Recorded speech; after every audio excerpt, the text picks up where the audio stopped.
నంద్యాల జిల్లా ఆళ్లగడ్డ నియోజకవర్గం దొర్నిపాడు మండలంలో ఉద్యోగాల పేరుతో భారీ మోసం జరిగింది. హైదరాబాద్ లోని wealth and health financial solutions అనే నకిలీ కంపెనీ ద్వారా యువతను మోసం చేసిన వీరారెడ్డి అనే వ్యక్తిపై స్థానికులు ఆగ్రహం వ్యక్తం చేస్తున్నారు. మోసపోయిన బాధితులు రోడ్డెక్కి నిరసనలు చేపట్టడంతో మండల కేంద్రంలో తీవ్ర ఉద్రిక్తత చోటు చేసుకుంది. వివరాల్లోకి వెళితే దొర్నిపాడు మండలానికి చెందిన వీరారెడ్డి అనే వ్యక్తి తన అల్లుడు అంతపు రాజారెడ్డి హైదరాబాద్ లో నడుపుతున్న wealth and health finance solutions కంపెనీలో ఉద్యోగాలు ఇప్పిస్తానంటూ గ్రామస్తుల నుంచి పెద్ద ఎత్తున డబ్బులు వసూలు చేశాడు. ఒక్కొక్కరి నుంచి 2,50,000 నుంచి 3,50,000 వరకు తీసుకున్నాడు. ఈ ప్రక్రియలో కమిషన్ పేరుతో మళ్లీ ఒక్కొక్కరి నుండి 10,000 వసూలు చేసినట్లు బాధితులు ఆరోపిస్తున్నారు. మాకు ఉద్యోగం ఇస్తామని చెప్పి డబ్బులు తీసుకున్నారు. ఇప్పుడు ఫోన్లు కూడా ఎత్తడం లేదు. మా డబ్బులు తిరిగి ఇవ్వాలి, లేకపోతే తగిన చర్యలు తీసుకుంటామని హెచ్చరించారు. ఈ విషయం వెలుగులోకి రావడంతో బాధితులు దొర్నిపాడు ప్రధాన రహదారిపై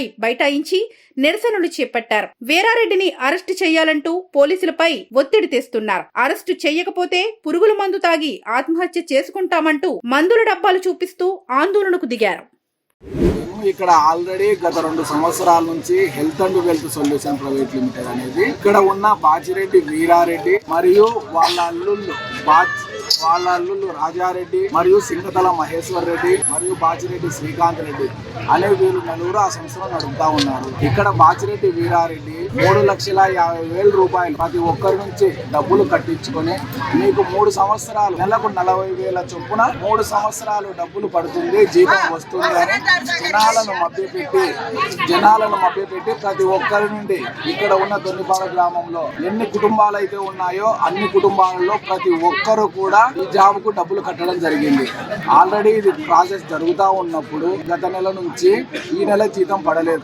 ఎందుకు పడలేదు అని మేమందరము ప్రశ్నించిన తరువాత అక్కడ ఉన్న వాళ్ళ రాజారెడ్డి అనే అతను ఎల్లనూరు పోలీస్ స్టేషన్ లో ఆల్రెడీ వేరే వాళ్ళు సేమ్ ఇదే స్కామ్ లోనే ఎఫ్ఐఆర్ ఫైల్ అయిందని జరుగుతున్నారు. అక్కడ ల్యాప్టాప్ మరియు వాళ్ళ మొబైల్ సబ్మిట్ చేసుకున్నారు అని అంటున్నారు. ఇంకోటి ఇదంతా జరుగుతా ఉన్నప్పుడు దాని గురించి డబ్బులు పడలేదు అని చెప్పారు. మేము గత 3 రోజుల నుంచి దీని గురించి వాళ్ళని నిలదీయగా వారు చెప్పే సమాధానం ఏంటంటే ఎల్లనూరు పోలీసు వాళ్ళు మాకు ల్యాప్టాప్ మొబైల్ ఇస్తేనే డబ్బులు పడతాది అని చెప్పారు. ఇదంతా మేము ఆల్రెడీ దీనిని వాళ్ళ ఇంటి దగ్గరికి వెళ్ళి వాళ్ళను ప్రశ్నించడం జరిగింది.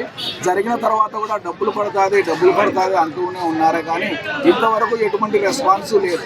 వాళ్ళు డబ్బులు కొట్టేవారే అయితే ఇక్కడికే వచ్చి ఇక్కడే దొర్నిపాడు గ్రామంలోకి వచ్చి డబ్బులు కొట్టాలనేది మా డిమాండ్. నా పేరు సోమశేఖర్, మా ఊరు దొర్నిపాడులో హెల్త్ అండ్ వెల్త్ సొల్యూషన్ పేరు మీద దాదాపు 5,000 మంది సభ్యులు ఉన్నారు. ఉన్నది 15,000 కార్డులే, కానీ 5,000 మంది ఎలా ఉన్నారంటే ఒకరొకరు నెల పడుతూ ఉంటే ఇద్దరు ఒకే ఇంట్లో 2-3 లాగా ఉన్న బంగారు బ్యాంకులలో పెట్టి ఇల్లు తాకట్లు పెట్టి ట్రాక్టర్లు పెట్టి ఆడవారు మామూలుగా బంగారు పెట్టేది కాకుండా మెల్లో ఉన్న మిగతా పసుపు తాడు కమ్మల్ లాంటివి కూడా పెట్టి ఇంకా వస్తుంది కదా అని ఇంకా ఎక్కువ కట్టడం జరిగింది. దానివల్ల 1,500 కార్డులు ఉన్న దాదాపు 5,000 మంది బాధితులు ఉన్నారు.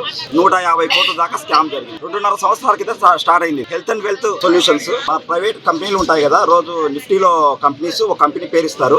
దాన్ని ఈవినింగ్ ఉదయం నుంచి 9:15 నుంచి సాయంత్రం 3:30 వరకు జరిగిన ట్రేడింగ్ ను మనం 5 మినిట్స్ ఒకసారి స్క్రీన్ షాట్ తీసి ఒక 376 స్క్రీన్ షాట్ ను వాళ్ళకి పంపించడం అనమాట టెలిగ్రామ్. అంతే, ఒక గంట పడుతుంది.